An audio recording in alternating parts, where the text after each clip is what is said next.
Welcome to this Fireside chat on sustainable supply chains, circular economy and critical raw materials. I'm really happy to be joined by Elmer Rietveld from TNO. We'll take a moment to introduce you, Elmer, in a few seconds, but already big thank you for joining us. Yeah, my pleasure. My name is Noah Schaul. I'm from Inchainge here, Corporate Director of Trainings. So basically responsible for all the trainings that we do from sales to onboarding to delivery, and then also the account management and everything around it. So we're really happy to also maybe dive a bit into that topic today, but overall we'll try to really dive into supply chain management, circular economy, how the two are connected, and also talk about the topic of sustainability and how it's connected to critical raw materials more specifically. To get started, we always like to do an introduction that is, I think you called it short and snappy. Yep. So that's most entertaining, I guess. yeah, I think so too. So your name is Elmer Rietveld. Are you one of the lost nephews of Rietveld Schröder in Utrecht? I've been asked that question before. It's apparently his ancestors come from the same village, but I cannot make any claims. My daughter actually calls him this famous carpenter instead of architect. Architect, carpenter. She even gets this question. Yeah, so for those of you who don't know who is Rietveld Schröder, we are here sitting in Utrecht in the Netherlands. And Rietveld Schröder was one of the most famous architects for his work in the 1920s. You see the house on the screen. So he designed this house in the beginning of the 20th century, which is quite remarkable because I think nowadays this would be a very, very modern house. So quite forward thinking. So let's try to take this as a model for our conversation today as well and talk about future-proof topics and concepts. Yes. Great. Let me start with maybe asking you a couple of questions to get a better idea of who is Elmer Rietveld. So maybe if you can share what is the highlight of your career, what would that be? Actually, coming Wednesday, no, it's Monday, I will be presenting in the European Parliament with members of European Commission present. That is one highlight. Another one was already 10 years ago when we published reports on circular economy, focusing on the value aspect of circular economy. Yeah. So not only environmental impacts or materials, but the value of products. Okay. And that report is still quite read and referenced. So that is another highlight. But, nice. Two nice examples. Yeah. And so you're a senior advisor and critical raw materials specialist at TNO. Yeah. What is TNO for those viewers who don't know? Every European country, almost every, has its own research and technology organization. So we try to be an intermediate between academia, business, and policymakers. Doing research, expediting, accelerating certain applied research, involving all those three parties. And yeah, in Germany you have Fraunhofer, for instance, and so TNO's in the Netherlands. Yeah, okay, nice. So very multidisciplinary in that case. Yep. Your job description already says it, critical raw materials, so that inherently is closely connected to sustainability as well. Yeah. Have you always worked in the field of sustainability, or was there a trigger that you went into that direction? Can you share a bit more about that? Actually started off with supply chain and transport modeling, which turned out to be a good start for if you want to research circular economy and critical raw materials. No, I guess it's always been there. I mean, I grew up in the 80s and we had a Greenpeace Foundation with some common 10-year-olds. So sustainability, I guess, for many people in our generation, it's some kind of way it's always been there. Yeah, all right. Thanks for sharing. And if you talk about maybe just very briefly the scope of TNO in terms of topics, and maybe then more specifically what projects you are working on?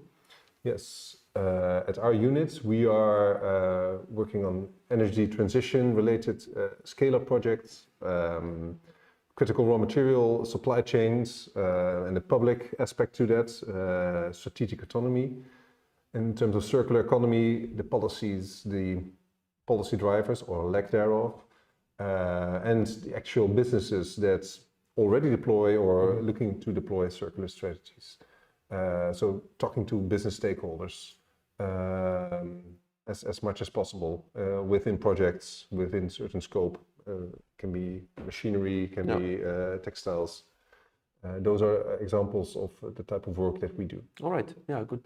Thanks for sharing. It's always nice to get a bit more of a background of who are we talking to today. Yep. Do you have some examples of where research has been successfully implemented or where there were really some long-term impacts, something like that? Yeah. A recent example I really like is at a manufacturing cluster in Eindhoven. Tino has chaperoned, has managed a supply chain systems called the Smart Connected Supply Network. Now about 1,000, just over 1,000 companies joining, and that took quite some time. And at first it was 5, 10, and all of a sudden you see now that's taking off. And so it's not so much my project, but it's definitely something I'm related to, and it has hopeful signals and nice perspectives if you talk about data and circular economy. Yeah, I can imagine. It must be very rewarding to then see that that research on the theoretical side and working together with those companies or stakeholders, I should say, and then seeing the impact on the field. Yeah, that they see actually the value of deploying and taking new steps in their supply chain management. Yeah, fantastic. We also are, of course, joined not only by us two, but also by all the people who are viewing in today. We have prepared for that a couple of questions on Mentimeter. Some of you might be familiar with the software. It's a very simple tool to get some insights from a larger audience. So we have two different things prepared. One of them is just a map of the world where you can plug your dot and show us where you are calling in from. I see a handful of people have already found their way towards it. For those of you who just joined, you can show us as well, and we have some further questions afterwards by going to menti.com and then entering the code that you see on top of the screen, or otherwise you also see the QR code now on the screen, which you can scan with your phone, and then you get access to this server, you could say, or platform. So show us where you're from. I see some people coming in from Central Europe, Western Europe, from the US, from Central America, maybe it's Mexico. It's a bit hard to identify just below. So really glad for you to be joining us here. I see some more dots. I see Northern Africa, so that might be a bit hard to see somewhere around Northern Africa. Some more people from Europe, from the UK, I think. Yeah. From the Scandinavian countries. Now we see the map filling up, so people are finding their way to menti.com. It's exciting to see. It's exciting to see. It's nice to see this international audience. We spoke about it before. Mm-hmm. As a company, we are based in the Netherlands, as mentioned. Quite a small company. We're growing fast, I would say, but still around 30 people, so more or less. But really with an international bunch within the company, but also our network is really spans all across the globe. So it's nice to bring that network together for sessions like this one. So thanks a lot for everyone who's joining us. We have a quick question for the audience as well. So if you hear the term sustainable supply chains, what comes to mind? Again, take your time and just let us know what topics come to mind when you hear the word sustainable supply chains. We're curious to see if we are managing expectations and if we will cover these topics. If not, we can also bring that in. We have asked the registrants to share their questions with us, share some comments or topics that they would like to get covered today. So we've tried to take that into consideration when preparing the questions. First word on the screen is crucial. Sustainable supply chains are crucial. Fair enough. I think that's became very clear in the past years. What other words do we see? Transparency. I think we'll get back to that one. Definitely. Quite a few times today. Yep. Commitment. It's a challenge. It's a complex topic. Yep. A dream. Do you think it's a dream, or do you think it's a reality, or is it something that in the long term is realistic? Definitely a long-term realistic option, and it shouldn't remain a dream for long. And if so, we're not doing our job. There's a real prospects, I would say. Indeed, complicated and challenging for sure. Diverse. There are some issues on the road for sure. Human rights is one example. and we need really commitment and leadership basically to go there. And we have also a question from the audience. So based on your experience, do you see the facilitation of co-innovation processes between supply chain stakeholders as a driver of the transition and the transformation for wider outcomes in the communities and societies? Yeah, very much so. I mentioned before I came here that supply chain management and circular economy is not the most common of combinations. People have various backgrounds, but I always have value the role of the supply chain manager. I've been interacting with, for instance, the Dutch supply chain agency Navy, for over 10 years now. So I really inclined to answer this question with yes. And of course, then for it to be a driver, you need tools and data and certain methodologies. And I'll speak about that, I guess, later on. Yeah, thanks a lot for sharing, and thanks for the question. So if you have any questions that counts for our audiences online, please feel free to drop them in the chat. This is a stream where you can enter the chat and you can let us know of your questions there, and our team in the background, we have several people operating here in the background who are producing this whole event with us. Yeah. So also credits to them, they will let us know of all of that. Now we have prepared a second question, then we will really go into dive into those topics. So thanks already a lot for answering this Mentimeter. The next and final question we have is, what comes to mind when you hear critical raw materials? Again, a topic that has become very important, I think, in the last 1 or 2 years, has really become one of the really in the limelight, I would say, internationally, all across the world. Yeah. So again, you can, for those of you who just joined us, you can enter Mentimeter by going to menti.com. You see it at the top, and then enter the code that you see there. Otherwise, you can also scan this QR code with your phone or your notepad or whatever, and then you can answer this question. So we'll be waiting a few seconds to see the first responses coming in. So take your time to give it a thought.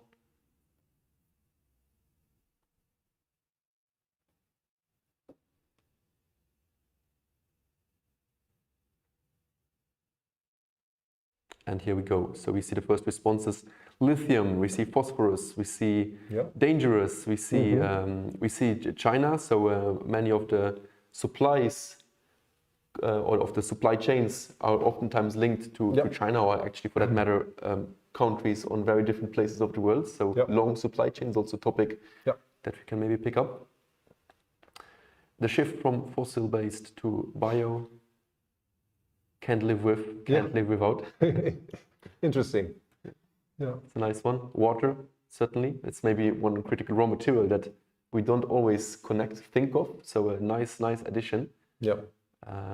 Rare earths, that's maybe also a nice word for one category of them. High risk of shortage. That's kind of almost a definition, you could say, right? So critical raw materials. What does it really mean? Well, they are important to our processes. And they are in risk of shortage. Is that the right way to put it? The first part I like most. They're critical to our economy and our society. And I always compare them to vitamins to the body. They're not, in terms of size or quantity, it's not that much. But try to live without them and you will feel not so well, or not at all. So it's... criticality really is like importance, that we deeply depend on them. Yeah, nice. Thanks for sharing, and thanks for everyone who participated in this little survey, which also let us find out a bit more about our audience here today, where you're from, and also things that you already connect with those two topics that we will dive into a bit more. So let's take this opportunity, and maybe a first question to look at there is, what business challenges do you encounter in your research connected to critical raw materials? The price of raw materials, that's a clear answer. Yeah. What challenge to the business case is the fact that primary raw materials are relatively very cheap, and certain factors are not priced into those raw materials. And of course, supply chains and design choices, they are models to this price level. Platinum is very expensive in gold. We know that for centuries. and you see it has an effect on the way we use them. But the reverse is true for many other raw materials, which are relatively cheap. And if you can just buy them and take their availability for granted, well, you do not really act on retaining their value and being smart with using your critical raw materials. So that's the biggest challenge, price level. Yeah, and do you think so? Right now we see that this has become a huge topic. So the awareness of I think critical raw materials and the connection to price levels, I think, has become a lot bigger all across the world. Mm-hmm. Do you think companies are assessing this as a short-term risk that is now there because of COVID and the crisis that followed, and in the long term will normalize again? Or do you think companies are seeing it more as a long-term issue that they have to solve one way or another? Or maybe we should talk about what should companies do? Yeah, I think what they are doing is getting on time scale of months, maybe 1 year, to get their supply back in order, to try to cope with some of the shocks we have been witnessing in recent years. So short term, mostly, when you take the perspective of companies.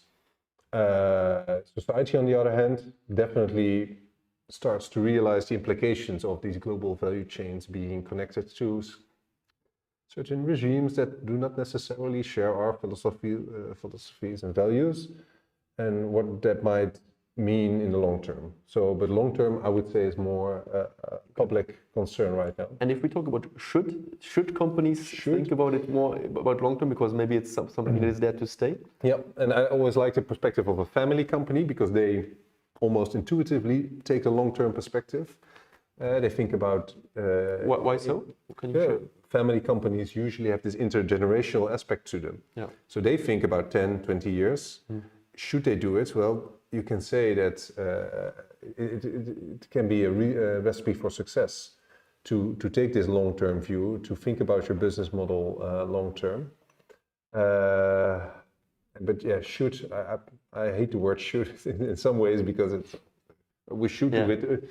We should ask the question, why are companies, why are they taking sometimes a long-term view, and in many cases, why aren't they and still focusing on the 1 year time horizon? Yeah, okay, nice. Well, thanks for sharing. And from your research and your experience, and when talking to different stakeholders, do you see some, can be circular, also can be other concepts that can be solutions to that challenge, to that issue?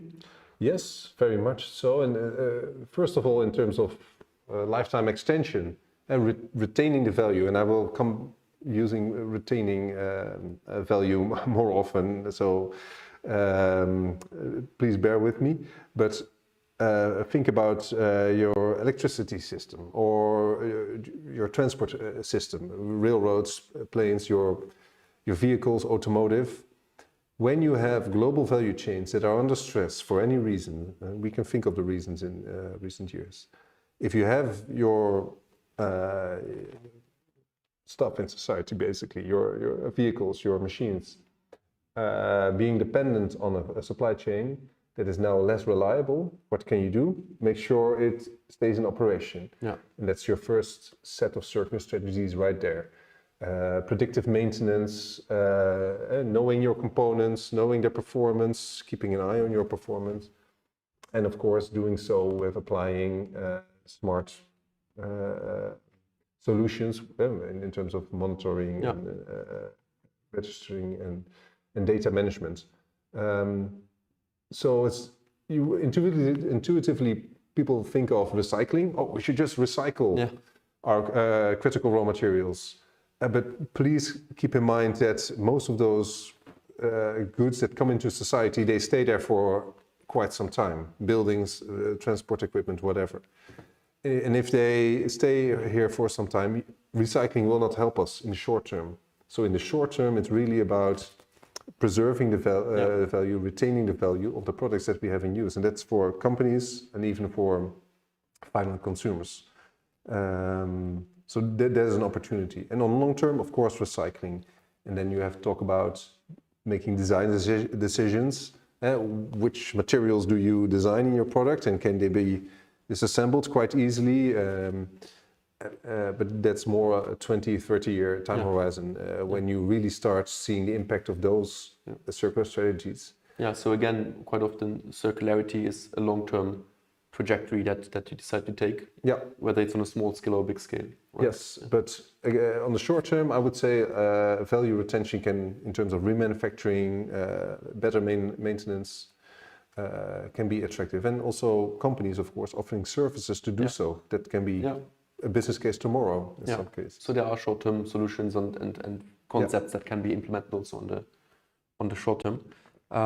If we take the example of a company that, for example, now starts with one of these examples that you gave, so they are doing business as usual, but they say, okay, let's start experimenting a bit. They have a small initiative. Then quite fast we get to the topic of greenwashing. So, which can also be detrimental. Sometimes it's very legitimate. Sometimes it's also could be detrimental. So I've heard of the example of a company that legitimately and genuinely wants to start a pilot project and do something, try out something new, a circular or sustainable concept, but then since it's only such a small part of their business, they're blamed for greenwashing. How can companies deal with that if they are legitimately on such a trajectory, but they want to start small and not be blamed for greenwashing? How can you navigate this?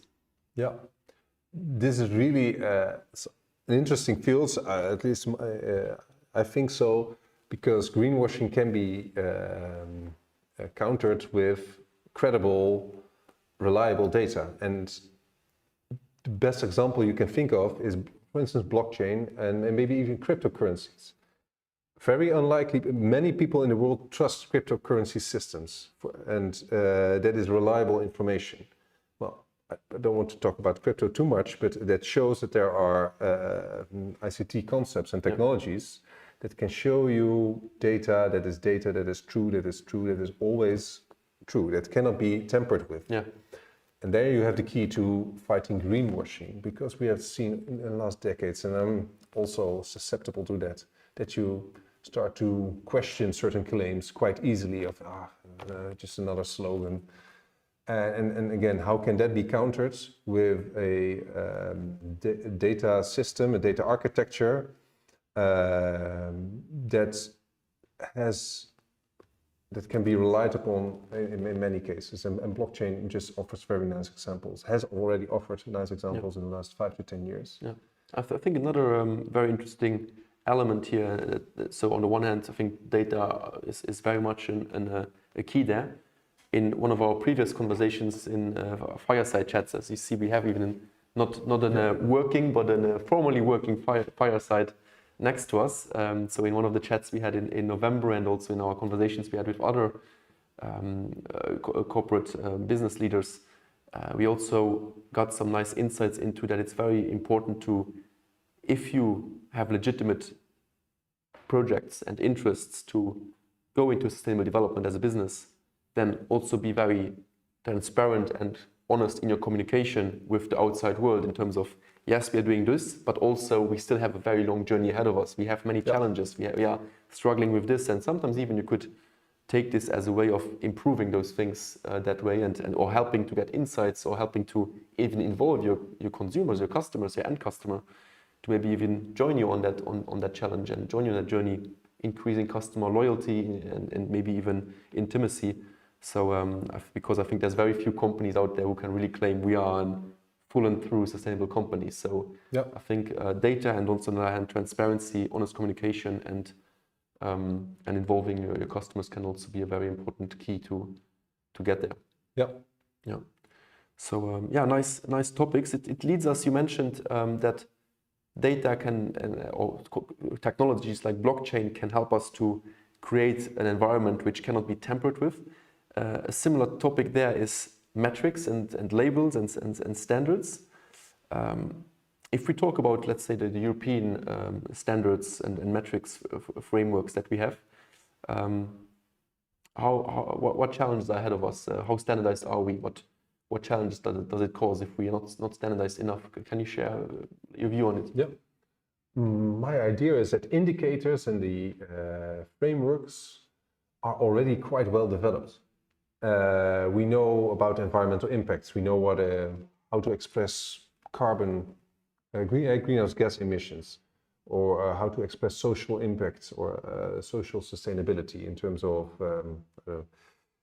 working conditions, labor emancipation, what have you. So in terms of metrics and indicators, I think that some of famous accountants, but also researchers, they have already provided the framework. Yeah. But then getting back to what is fueling this framework, how can you do actual accounting and reporting? Well, there you have it, your data and the credibility of your data. That is where progress should be made and can be made. So about this reporting framework, I'm quite optimistic. Yeah. But the challenge is really to make sure affordable, reliable data. Yeah. And how do you feel about, because what I sometimes see is that yes, we have the metrics or the standards or indicators, whatever you want to, whatever sectors you dive into, we have them, but sometimes I feel like we have almost too many, and then it becomes again a problem. Okay, we have them; they might be good on themselves, but which one to choose? And then you can cherry pick the one that fits you best. So, is that an issue that's still ahead of us? Probably, but again, as long as your data is credible, at some point there's no room for you to cherry pick. Yeah. You cannot wash a certain negative impact, and you can always claim a certain positive impact. So again, about these metrics, I'm quite optimistic. You're talking about claims. It's a nice transition to, I just saw, I think yesterday, in a post by Elin Bergman from Finland, Sweden. Sorry, Elin. Sharing about the Green Claims Directive, which in Europe right now it's a directive, so it's not mandatory to be implemented. But I think it's nice because it kind of also goes into the direction of if you make green claims, so you say we are doing this and that, great, but they should be, or ideally they should be scientific, based on scientific evidence. You should make fair comparisons and also using standardized or recognized labels that are out there. I use the word should a lot, so it's probably again like it's best practices. Let's call it that way. So also giving a directive there. So that's why it's called, I think, also a directive. So a nice example. I like the directive. It's like playing in a Champions League. Like if you as a company you make a claim, you expose yourself in a way. You're putting your reputation on the line. Making yourself vulnerable in a way to people researching you and fact-checking your claims. But if you can retain that claim, then it's just a sign of quality, and then you can perform at the highest level. Yeah. So in a way, I think it's a useful directive. Yeah. Well, thanks for sharing that view. It's we talked already a bit about claiming things and being held accountable, having certain accountability, responsibility. There's things like the extended producer responsibility, the EPR. We also have, I think, a visual that we can bring in about the EPR out there, so we can, for those of you who are less familiar with it.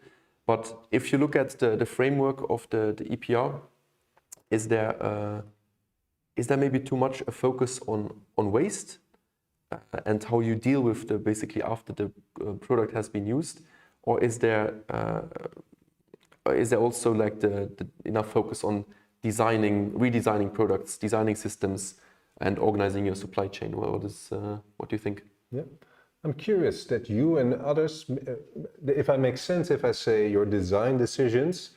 And maybe also getting to a question about waste later. But your design decisions always relate to what happens during and after the use phase of a product. And if you only look at what happens after the use phase, it's always suboptimal. ERP, what it really lacks for me is understanding that nobody likes to be responsible for extra things without having a compensation. If you make a company responsible for what happens with their product after life, there should be some incentive. So that's what it should be better about some of the ERP policies. But Definitely taking your technical designs into account with respect to what happens during and after use phase. That is what you should be aiming for when designing an ERP policy. And right now, design from waste is still short term. It's like dealing with the waste streams and flows that are there now, and we have to move beyond from the waste flows that we have, and have products designed in such a way. It takes time, it takes money. It's not easy, but it should. There you have the word. It should. You can say that circular economy policies have been successful 10, 15 years' time if the design and waste flows are more interconnected and not seen as separate entities. Nice. Yeah, I think that's a very important element to really connect those, build that bridge, so to say. Yeah. The same again with. We spoke about directives, we speak about EPR and producer responsibility. Are companies nowadays more trying to just meet those regulatory requirements, or are they those new directives, legislations, policies helping companies or pushing companies maybe to innovating, redesigning, getting new processes and products in place? Yeah. As I see it, unfortunately, it's the former. Companies want to check the box, make sure that they comply, and they don't take the opportunity to think about strategy and long-term business cases. Some do, but then it's not a result of a policy driver. It's maybe a result of something else that drives or incentivizes those companies. So yeah, unfortunately now I would say policy is still. What I was thinking with the recent developments in, let's say 10 years ago, probably sustainable legislation was still more of a niche, I would say. Mm-hmm. Nowadays it's a European Green Deal and this and that. We gave some examples here. Isn't it also now a point where companies feel like, hey, if we don't start trying to get ahead of the curve, we will always be lagging, and at some point the competition that has been or is a step ahead and can comply with legislation once it's out there is ahead of us? Is that a development that is happening, or is that more just me trying to think optimistically? No, fortunately not. When talking about waste directives or package directives, that was more conservative. But the one optimistic example is the battery directive, and especially the requirements due in 2025, 26, 27, those years. Because then you have companies, and you can think about batteries, major batteries, automotive, and think about the companies yourself, who are indeed thinking ahead and saying, look, if we have just for one component of our car, need to have a digital product passport, for instance, in a few years' time, let's push ahead and be ahead of the curve and design not only for a certain component, in this case a battery, but maybe our entire supply chain, our entire range of products. So that is an example of a policy driver that is more inciting and inspiring, incentivizing really on a more strategic level, long-term level. And so thanks for giving the example. Always helps to make things, again, we're trying to be as concrete as possible. We're getting another question in from the audience, always nice, so thanks, and keep those questions coming. From Irene, who is responsible for the choice of materials? Marketing, product design, engineers, or procurement staff? Who should be addressed first to search for different solutions?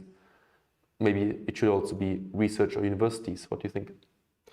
R&D and the key decision makers on a business level are still, I would say, the most important. The driving force behind really the driving force.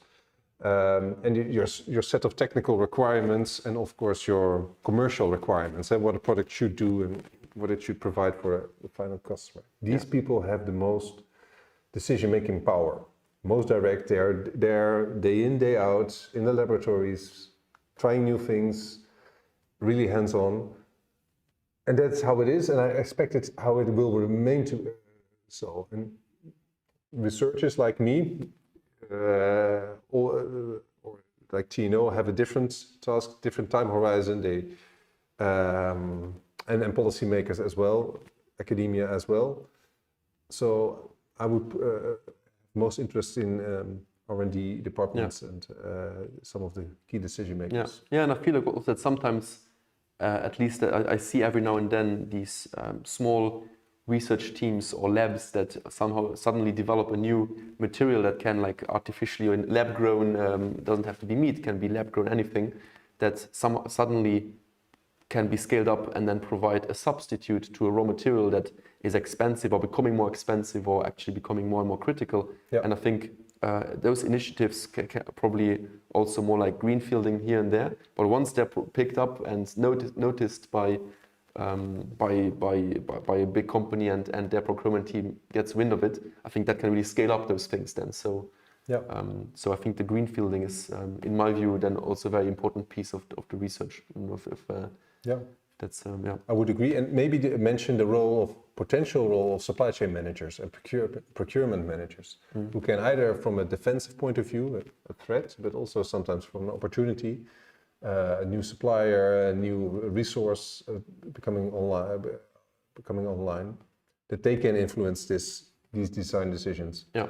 And then there are more examples of. Yeah, and now I spoke about the material side and what kind of materials. Another nice showcase, maybe probably we all know the cap of the New York Yankees last week. My colleagues and I were in Cranfield for a sustainable supply chain workshop we co-organized with Cranfield School of Management. And there we met also someone who was part of a company, Pentatonic, who have been tasked to redesign this, you could really say, a pillar of global culture. The cap, maybe you know it, which is really worn all around the globe. Millions and billions of models sold in the past 100 years. And the challenge that they had was this cap is designed out of, I don't remember the number, but it was something between 15 and 30, 40 different materials in just one cap. And of course, then it's pure waste after the usage, right? Nothing can be done with it. So the challenge was, how can we make this more circular? And the idea was not to use different materials, but the idea was to use as few materials as possible. And the result was that actually, in the end, they were able to design the whole cap with all its different bits and pieces, because there's the thing on top, I'm not a cap expert, but there's many different bits and pieces to it, like with many products, and they were able to only use one single material, and then you, of course, open a lot of doors for a recovery of those materials. And that is indeed the key aspect. You design it for many reasons, but in this case, you have made design decisions with your recovery in mind. Yeah. And that's changing your. Yeah. Another question from the audience: how much impact will reporting / legislation have on material choice decisions going forward? Yeah, I just claimed that I think policy drivers have been quite weak in terms of design decisions. Even if you think about Eco Directive in the EU, that was mostly about electricity use. Maybe I'm cutting corners saying that, but in general, it's true. Yeah. I'm not sure about this question that policy driver will really influence material decisions. I think value cases will remain the most important driver. So what think about products as a service concepts, but also just your good old-fashioned product design, and with actually people owning products. Those material design decisions will still be about functionality and value for what you experience in your use phase. Not so much a policy driver that says, well, thou shall not use this or... Another policy, and that I think it's one of the last examples that we'll use. So for those of you less interested in legislation and policies, bear with us. For those of you who are interested, I think a very nice showcase is also the Supply Chain Due Diligence Act from Germany. In German, the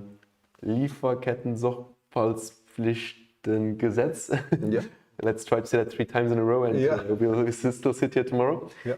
Very nice German word, but actually quite interesting. It's a law, so it's a lot more powerful in that sense. Could the Supply Chain Due Diligence Act be a role model for other European countries? Yes, is the short answer. And in general, this legislation, the Lieferkettengesetz, but member states... You cheated. Oh yeah, I did. Well, intentionally. Member states regulation can be more powerful, more direct, and can be an example for other member states or other countries in the world, because that's also, of course, always relevant.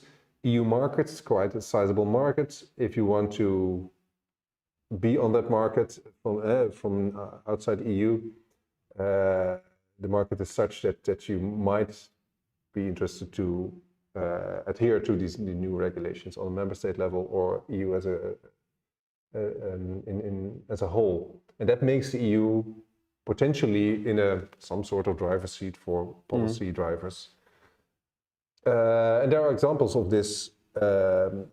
France has the right to repair, inspiring possibly other member states.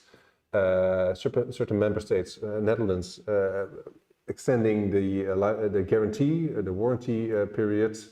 This goes back to 30 years about the Netherlands and this warranty time. So it's an old example, but still it shows that member states can have set good examples, and they have more, in some cases, more power, legal power, and political power. And those legislations are also usually quite impactful on the bigger corporates. They're usually directed at companies beyond several thousand employees, and then increase over time or decrease over time the threshold, so to say. But that those trickle down, of course, to the SMEs who are supplying those bigger companies. So that's of course the trickle down impact that I think you would be hoping for. Yeah, as long as it's affordable and acceptable to these SMEs. True. You don't want to force them. So it can also have potentially negative repercussions or pressure really put on them. I know we are already heading towards the 45 minutes. So for those of you who have to go, we will be staying on a bit longer and keep chatting on about some further topics such as compliance and monitoring. Again, we mentioned data already, but we'll dive a bit deeper into that topic. Maybe touch upon briefly on the talent market, the labor market, and then end with some comments on the role of training and education in there. I know we also have a number of educators in here. I hope these are interesting showcases and topics that you hopefully can also then bring in to your courses and curricula. And for the professionals, we hope that, of course, this is also a nice way to stay up to date. We have many questions in the chat. We will not be able to answer all of those. We have, of course, the option maybe to answer some of them later. We'll try to, again, cover some more ground here. And then, so for those of you who will stay with us, bear with us. And for the others, thanks a lot for joining. We'll be chatting on, and this is a live stream, so you can just very easily come back to this link and watch the part that you have missed later on. So that sounds also, I think, quite flexible. In any ways, thanks everyone who's been joining us. We will now... Allow me a final word. Yeah? Digital product passport. Whenever you think about better data in your supply chain, look into the concept of digital product passport. Yeah, I think that's a key one. Final message. Yeah. Final thought I want to final message. Hit home. Thank you. For those who are leaving us now, that's, I think, a nice final message. For those of you who stay on, let's take this as a bridge to the next topic, which is monitoring. I think for monitoring, it's also about how is legislation enforced, but it's also about how can companies maybe track themselves. What is the role of data in that field? You mentioned digital product passport. You maybe want to elaborate a bit on that one, or otherwise go into other direction as well? Yes, maybe elaborate. Digital product passport is what organizes efficiently all the data that is there about a product, starting from the extraction, can be metals, can be paper, all the way through the supply chain, and then the product when it's in use. It's not new data. The data is there already. It's just combining all those data sets, and sometimes they're just Excel files or PDFs, nothing fancy, but you need an efficient, smart way, and most of all, affordable and confidential way to having access to this information to make general checks and verifications to this data. Is it from this company, or is it actually built on a location where there were no negative environmental impacts? So your questioning can be general, but your data that you use to verify this claim can be specific. That's the aim of Digital Product Passport. And using this data, can be blockchain, cryptography, all kinds of smart ways of sharing data without sharing data. That's really that's I think a nice new concept, not quite novel concept, right? Sharing data without actually because once you share it, it's out of your control, and you want to remain some sovereignty over your data. Yeah, and also respect your users, for example, or and whatnot. Yeah, nice example. We have another question from the audience. Before reading it out loud, it mentions the quintuple helix. Do you know? I have a term that I'm not familiar with. I don't know. No, I know triple helix, but not the quintuple. Yeah. And I'm inclined to say yes, because best practice platforms, they work. Community of practice. They're not new, but they can be very effective, especially in a global context. Just to quickly read it out loud for the ones who. Because I think we have several ones in the chat, so we are right now answering the question about Elmer, would you be open to building a best practice sharing platform internationally involving transactional players laid down by the quintuple helix model? That was the question brought up here. Yeah, and maybe someone explaining what the fourth and the fifth aspects to helix could be. Yeah, exactly. Yeah. All right. Going further into the topic, what are the biggest challenges to the data gathering process for companies? I would say costs. Because when you start about data gathering, you think about staff, hiring staff to manage this process, purchasing enterprise resource planning software, legal aspects, and think about how to treat your secrets well. That's one way to put it. You want to level of confidentiality, to check and double check that. So data gathering is involved in costs, and with relatively little benefits. Yeah. So that is a challenge, and these little benefits, they are there but now they are still mostly external, meaning they are important to us, clean air, treating your employers well, but they are not reflected in the price. Yeah. And in these external costs, if they remain external, your benefits are small compared to your costs of data gathering. That is still the challenge. Is the lack of data out there, is that probably also a big problem for you as a researcher, no? Yes, and I shouldn't complain as a researcher because but yes, we think public data in terms of statistics or privately exchanged data. Think about your tax revenue. And these processes, we think of them as efficient and effective and need to know business, and they're good as they are there. But I would say that the societal transitions, the changes that we need to see, mean that we cannot rely on statistics. We cannot rely on the way we deal with tax revenues or customs information. We need to improve those procedures and those systems. And of course, they're also the problem of the researcher. But first, I would focus on the problems, the challenges in companies and governmental agencies who need to enforce legislation, and researchers very last priority. All right. Well, thanks still for sharing and for not complaining too much. No, all good. Nice topic of data. Let's move on to another one, which is mentioned earlier on. So if you look at current developments in the talent and the overall labor market, the sustainable and circular best practices are becoming more mainstream, are becoming more mainstream in terms of awareness and being spoken about, but also in terms of, I think, slowly but surely also applicability and companies actually recognizing themselves in those concepts and trying to apply them. Mm-hmm. Does it have an impact on the labor market?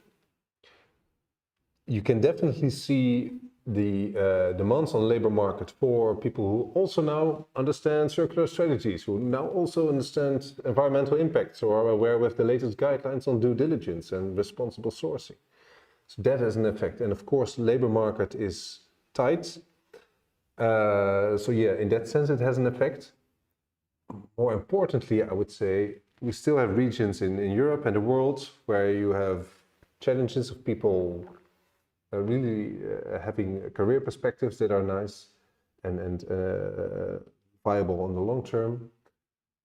If you train them in deploying circular strategies or train them in the data management that enables circular strategies, a whole skill set, this really is a sustainable, enduring effect you have on the labor market in those regions. And importantly, also on the job, it's not just your schools and universities that should provide this training. When you manage to enable training on the job in companies to acquire these skills and knowledges needed for circular transitions, needed for successful deployment of circular strategies, then you would really make a difference, especially in regions where people would not otherwise acquire these skills. Yeah. And then you have also solved the tight labor market. Yeah, true. Yeah, and I think it's also just a matter of the world becoming more complex. So what I oftentimes, the programs that I see at, we work quite a lot with universities and educators, and so we have quite a good idea of curricula. What I always really like to see is really multidisciplinary programs, because the problems that we are faced with are becoming more and more multidisciplinary, more and more interconnected. So I think topics like supply chain management can't anymore be just thought with here's a book about supply chain management and good luck. So that's, I think, also an important one. And I think also a very important insight, which in my opinion is driving companies also to think more actively about maybe we should actually, if we don't already have an incentive by just seeing that it's the way to go because we have a climate crisis, we should also think about how we can become more sustainable business, because more and more talent and young people are actually actively looking for that, and if they don't find it in their future employer. And this is a real driver for companies. If you want to be attractive for newer employees, you need to have this vision on how to incorporate sustainability in your business. Otherwise, they will go somewhere else. You have a smaller pool to choose from. Your pool. Or you have to pay a big premium. Probably everyone's viable, they say. So I'm not sure if it's true, but no, this is no. It's trade-off management, right? Yes, and the good thing is this is no fantasy. We actually get this signal from companies that they need to provide some vision on how to incorporate sustainability. Otherwise, people will go somewhere else to work. Yeah, nice. That leads us again to the topic of training and education. We are in the field of gamifying gamified learning experiences. So basically using business simulation games, we could say virtual companies, to then put people into teams and let them learn by doing about a certain topic in a team and in competition with other teams also. So a very engaging, interactive way of teaching and learning. We sometimes say learning doesn't happen when someone wants to teach, but when someone wants to learn. So sounds true. So I think we have also invited our education network to this. We have invited our network of clients and companies that we work with. So we work on both fronts. So what is always interesting to us is, of course, to also stay on top of the newest trends and developments and best practices. So a question I have for you is, we have a circular business simulation game that kind of lets people experience the transition from linear to circular, or actually manage the transition in team, take decisions and see where they can bring the company and keep it profitable and make it more and more circular. If you had to create gamify a circular business, what would be the key elements for you to bring in there? And maybe we get inspired and we can build in some elements that you mentioned. Yeah. First, let me give a informal advice. What I always like is games where you can play the bad guy, where you can role act or role play a certain role that might be not salonfähig, it's not acceptable, but still might resemble reality. If I be more serious in my answer, the key aspect I would like to see in any game about circular strategies is value retention. Really focus that as a key aspect. And when you have negative value, that is also important. When you have companies saying, "Oh, look, I don't ever want to see my own product again because it's now it's only costing me money to take it back." That is also an important starting point right there. So negative value is also possible in those gamifications, and you can identify your barriers in deploying circular strategies. Yeah. When do you want to do something, and when do you definitely still do not want to deploy remanufacturing, refurbishment, better maintenance, or recycling? Yeah, that's a nice point. We have when thinking in beginning days, I think that was now 4 or 5 years ago, in developing the business simulation game, we looked at the value hill. For those who are not familiar with the value hill, basically, or maybe you want to briefly explain the concept of the value hill in a nutshell, or it's a concept, a metaphor to kind of explain the circular economy and the idea of value retention. I'll try to be brief and look it up on Google. Value hill, you will find it in a minute. But every product being created over the value, and then all of a sudden it's a value chain, not so much. Supply chain is a value chain. And the increased value resembles like climbing a hill. And then you start to use a product, and the very first day, the first second that you start to consume or use a product, the value might decline. It might damaged or less clean, whatever. And that is in a nutshell what the value hill concept is about. And what is the most effective in terms of social and environmental impact? The most effective circular strategy is the one that keeps the value as close to the top of the hill as possible. Yeah. Nice. So recycling is the last resort. That's on the other side of the hill. Almost all value is already lost, right? So then you descend it all your way down, and still might be better than burning it, but or throwing it away on the landfill, even worse. Then you're nice, pretty. I don't think I would have managed in such a short time. We are heading towards the 1 hour, so let's try to wrap up here. What maybe a last topic, or otherwise I'll get started with the last few questions I had in mind. Yeah. I think in general also that's why we are heading there as a company as well. We actually come from a more business and supply chain angle, so we have built a lot of expertise and learning programs on that side. But about 4 or 5 years ago, we really recognized that it's a very urgent topic is the sustainable transformation, this circular transition. So that's why we have started going there. And I think back then it was still getting an important topic. I think nowadays it's an imminent and urgent topic. Back then it was already, but the awareness was less there. So I think we can really see the next 7 years as the last crucial decade. The decades behind us really were already crucial. Yeah. I think that was just now. I just saw another post on LinkedIn that the UN panel kind of made that call again. It's the crucial decade now. So really the last chance to kind of change slightly the trajectory that we will be on for the next 70, 80, 90 years. So really key. So that's why I'm really happy to have had this conversation with you today, Elmer. I hope we could share interesting insights and showcases, and also share a bit more about your expertise, your work, the research that you do. So thanks a lot for that. I think I learned a lot, really a lot of nice examples. We had lunch already before, so we had already we thought we really had to dive into this, so that was also nice. Already good, yeah. And maybe to wrap up, what we might have even some students in our network that have joined in today, or maybe people who work with students or young professionals. What advice would you give to an upcoming professional? Well, always reach out to people you want to speak. If they don't answer your email them again and harass them. And if not, they will forgive you in the early parts of your career. But if you are looking for an answer or looking to get attention from someone, be a bit bold. Be bold. Be bold. So that's the general advice. And there's this wealth of, especially visual content, nice examples on YouTube and other things, and that's different from 20 years ago.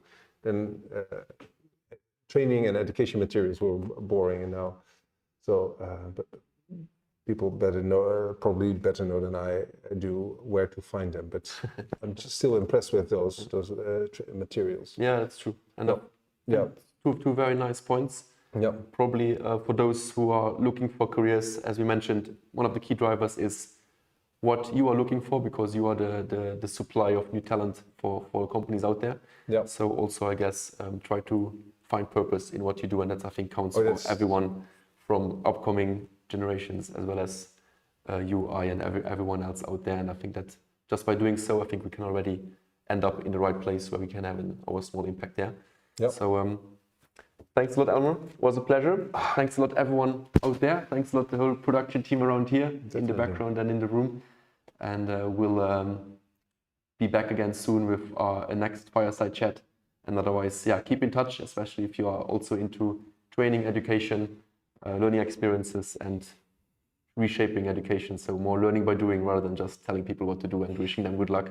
So that's it from our side. Thanks a lot, and hope to see you soon. Bye. Bye.